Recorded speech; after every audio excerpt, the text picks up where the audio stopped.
tonight. It did.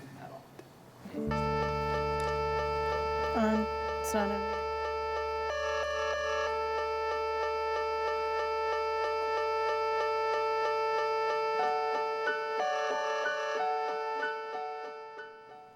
Hi, Tucson. I'm Sophie, and that was Efterklang, a Danish band, on their 55-minute live film, The Last Concert, which was not their last concert, and that's from 2014.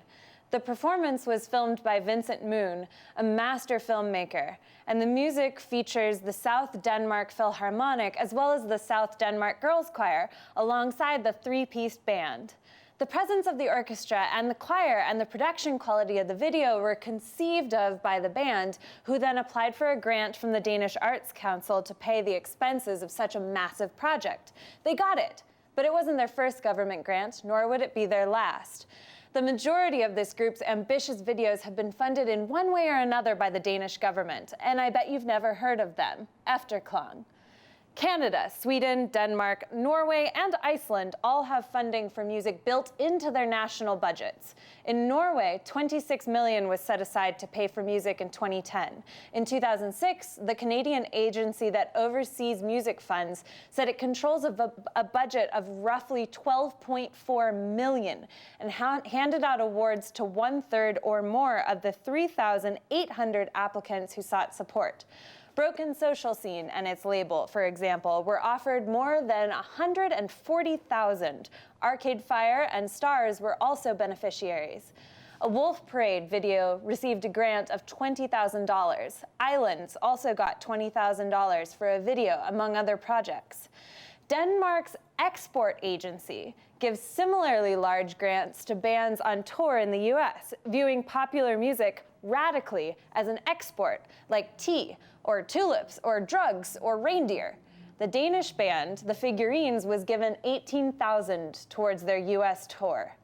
Iceland is in the practice of going splitsies with Icelandic touring bands, often paying half their expenses on the road. Sometimes this is through a record label, but most of the time it goes directly to the artist in the form of a subsidy.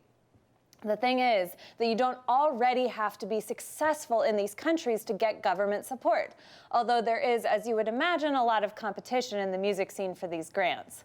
A lot of the time, the philosophy behind these subsidies is not to reward bands that have already made it, but to support the bands that need it most.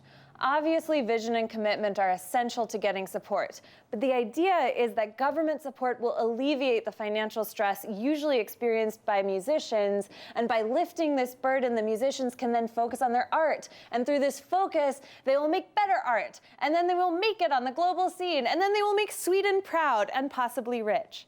This revolutionary concept has made Sweden, Canada, Iceland, and Denmark major players in the global music scene in the last 20 years. Doesn't that all sound dreamy? Don't you want that? Before you get all excited and throw on a Nordic sweater and make herring for dinner, remember that citizens of Canada pay a 33% income tax. In Sweden, it's 50%, and in Norway, it's a whopping 55%. Those high taxes enable enormous benefits, though. Free healthcare, advanced social welfare programs, and funding for the arts. The healthcare and social welfare programs often allow artists to aim their attention on their art rather than their day jobs and bodily well-being. But is that struggle to survive and create what makes American music so good? It's an American tradition to fight through a service job, to tour in a jalopy, praying that night's venue will give you a free meal and a drink ticket, to crowdsource your first album, to record in a freezing warehouse, to film your music videos on your iPhone. And the music is still somehow great. Tucson is a service town. Most local musicians hold down a day job, grabbing scraps of time to practice music when they can. They worry about healthcare, rent, and groceries, and go to great lengths to fund their musical projects. Tucson doesn't have a lot of financial resources, and Arizona certainly doesn't have the most advanced social programs. But what Tucson does have is time and space. It's still relatively cheap to live here. That means that artists aren't spending 60 hours a week at a service job trying to make their $800 rent, which affords them some time to work and practice. Tucson also has space. We have many unused buildings awaiting renewal. Some of them are owned by developers and some of them are owned by the city. Let's turn these buildings into practice spaces and recording studios. There are other ways the government can foster the arts in Tucson. Supporting working relationships between different artistic organizations is a great way for the city to support musicians.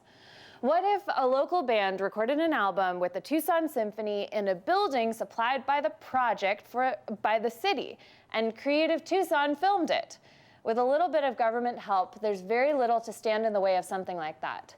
Creative Tucson is a great example of a union between the city and arts organizations to provide artists with more resources.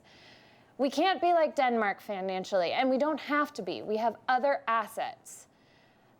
The concept of act local and think global applies here. We do not live in a country that actively supports the arts, not in comparison with Scandinavian countries and Canada. But we could live in a city that provides government support for local music. That support doesn't even have to be dollars, but rather resources for creativity, time, and space. We're always wondering, why isn't Tucson a rising star in the national music scene? Or why didn't this band break out? If we invest in our music as an industry, as an export, maybe we could change those questions. And yes, I am a dirty socialist. Want to support local music this week? Go to a show. You are a resource. Your body at a show is a building block supporting our music scene. Here are some of those shows you could go to. Tomorrow, Dirt Friends opens for Hideout at Club Congress. If you've ever seen this segment before or had a conversation with me about basically anything, you know how much I love Dirt Friends. Always a great band to see live and a really hard-working group of musicians who deserve your support. Haboob, formerly Jazz Telephone, is also playing a set at the new bar Owls Club on 5th Avenue. This is a secret show, so sorry for letting the cat out of the bag. On Friday, there's Lollapalooza, a tribute show celebrating KXCI's 33rd birthday and Lalo Guerra's 100th birthday at El Casino Ballroom. For those who don't know, Lalo Guerra is known as the father of Chicano music, and pretty much every kid who grew up playing mariachi in Tucson knows his songs like they know their own heartbeat. He was a true Tucson icon, and so is the Casino Ballroom. Opened in 1947, this space is a historic location for Latin music. It's also beautiful, and the floor bounces a little bit in the way that those old ballroom sprung floors do.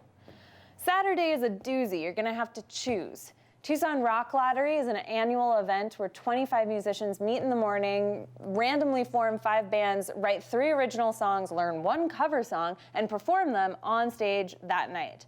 The breakneck action starts at 9 at Flycatcher and features a host of extraordinary local musicians.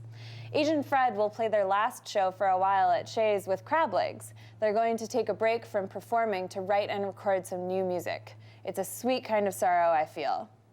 The Wanda Junes and DeChuco perform at St. Charles Tavern.